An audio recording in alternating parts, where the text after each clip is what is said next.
Before we jump into the next clip, I just want to tell you real quick, we got a new audio network. Go to tyt.com/audio and get all of our new podcasts.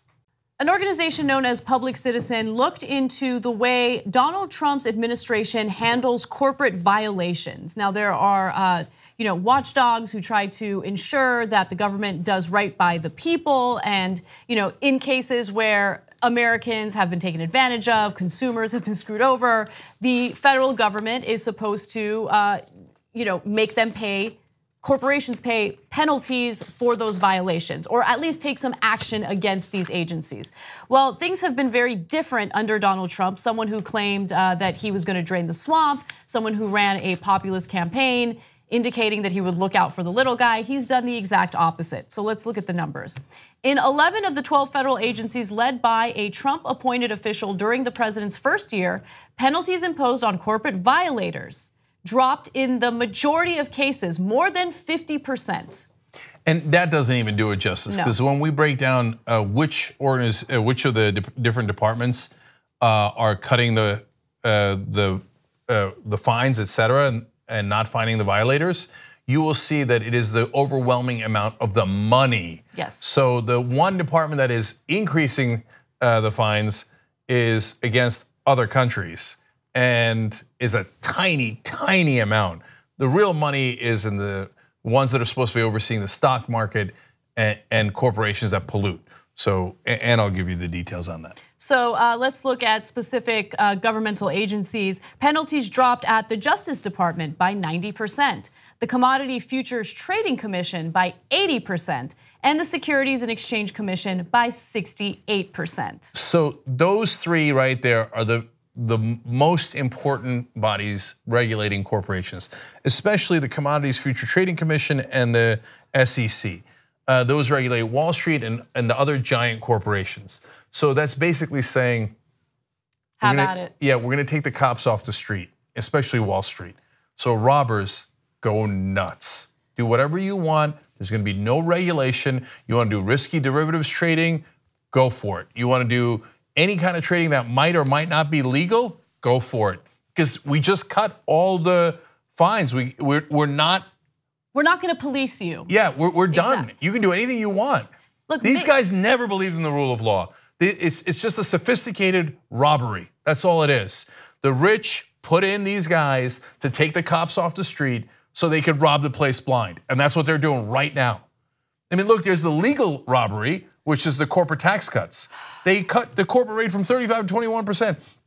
They said they were going to increase your wages. Wages have dropped again, and precipitously so, losing about 9.5% on your wages. So it didn't help you at all. Meanwhile, they did stock buybacks of $700 billion that went to corporate shareholders and executives. They got $700 billion, what'd you get?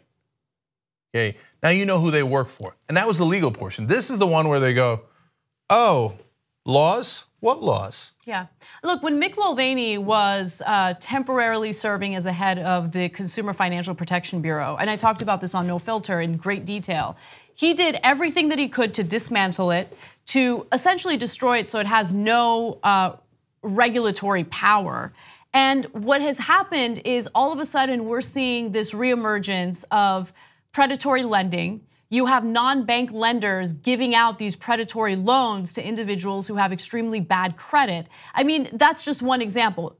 In the meantime, you also have an issue with payday lenders who are taking advantage of people who are in terrible economic situations. I know Cenk did the story earlier about, I forget the name of this company, but they essentially mail out checks. It's a payday lending company that just mails checks to people that they know are in a bad economic situation, and they encourage them to cash it. And guess what? There are huge interest rates attached to those loans. And so look, the shady, risky stuff that we had going on prior to the economic meltdown in 2008 is taking place again. And it's taking place with Donald Trump's blessing.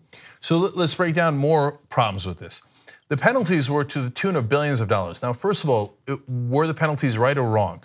Well, these corporations have teams of lawyers. They're not paying billions of dollars in penalties if they didn't do it, okay? They will fight it to the end of the earth. These are the ones they agreed, yeah, you got us, we did it, here's billions of dollars, right? So now they get to keep that money, so they're ecstatic. Well, so where does the money come from? Us. That's money that would have gone into the United States Treasury, and that way we didn't have to pay as much taxes. Instead, they took it, and it's for violations that probably cost you money in the ways that Anna talked about. So it costs you money in the front end when they rip you off. Now it costs you money on the back end because they don't pay penalties on it. So, and all of that comes out of the US taxpayers. So EPA alone, they saved over $20 billion in penalties in just a tiny amount of time that Scott Pruitt was the head. So the EPA cut penalties by 94%. Yes. And what does the Environmental Protection Agency penalize people for?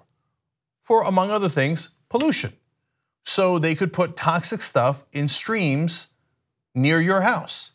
So now they know there's nobody minding the store, so I can save a lot of money by polluting. Not only polluting, but basically the EPA steps in when there are corporations using things like pesticides that harm its workers. Okay, so I'm gonna give you a specific example that was highlighted by this report by Public Citizen. Let's go to graphic 37. In the case of Minnesota-based Syngenta Seeds LLC, the EPA announced that it would be seeking nearly $4.9 million in penalties against the company for violating pesticide regulations meant to protect agricultural workers at its farm in Hawaii.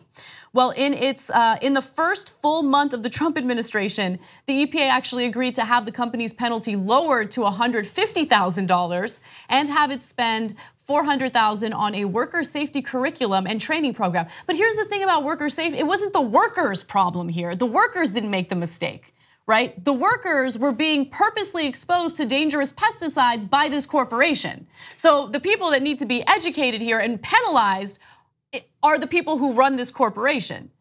So the pesticides are to protect whatever that they're farming, because if some of that rots, that costs the company a lot of money, right? So the problem is the pesticides do great damage to the health of the workers if they're using the wrong pesticides or too much, etc. So they know that they're poisoning their own workers to some degree to protect their profits. Now we catch them doing that, and we're gonna fine them $5 million. Trump comes in and goes, no, we're not. Here, pay $150,000 and keep poisoning your workers. You know what though, Cenk? I feel like libertarians make a really good point when they say that we don't really need any of this regulation, because if you're unhappy with the way this corporation is doing things, you could leave them a really negative review on Yelp. Oh, I see. And you can really hurt that'll their probably business unpoison you. Right? Yeah, because companies want to do the right thing, and it's really the federal government and regulations that hurt the good causes of these great corporations. It's called the Environmental Protection Agency because it's supposed to protect you and your kids. And yes, sometimes in the case of those workers, it is very direct, and sometimes it's very direct in your neighborhood when they'll have a factory, they'll put the toxic stuff right into the water, and then you'll drink that water. Your kids will drink that water, and they'll get really, really sick. And by the way, that'll cost you more money. So that's the third way that they rob from you. But you elected a robber, and he's doing what robbers do. He's robbing you blind. 2 easy ways to follow the Young Turks. One is hit the subscribe button down below, then you're a TYT subscriber. And second is ring the bell. And when you do that on YouTube, you're notified of our videos.